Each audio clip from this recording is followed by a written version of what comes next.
Je voudrais saluer Jean Messia qui est avec nous. Bonsoir. Merci d'être en direct ce soir sur BFM TV. Vous êtes candidat Front National aux législatives. Vous étiez coordinateur du projet de Marine Le Pen, de son projet présidentiel. Que vous inspire ce gouvernement, premier gouvernement Édouard Philippe? Écoutez, Marine Le Pen a parlé depuis plusieurs années du MPS, on l'avait traité de démagogique. Ce soir, on a effectivement l'UMPS de manière évidente et dans toute sa splendeur. On a la gauche, la droite, le centre, le PRG, et on a même un mélenchoniste en la personne de Nicolas Hulot. Voilà, c'est un gouvernement qui va au bout de la logique que nous dénonçons depuis un certain nombre d'années maintenant. On nous avait promis le renouveau, nous avons le renouvieux.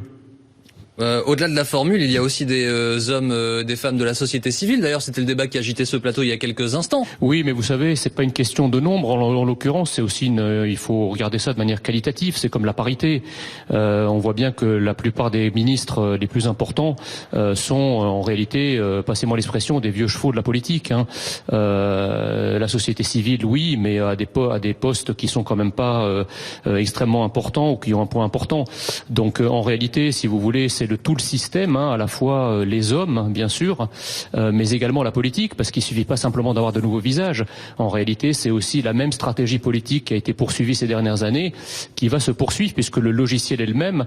Et finalement, s'il y a une seule cohérence à ce gouvernement, c'est la cohérence européiste. Pour la première fois, peut-être depuis le début de la Ve République, tous les ministres du gouvernement sont acquis à l'idéologie européenne.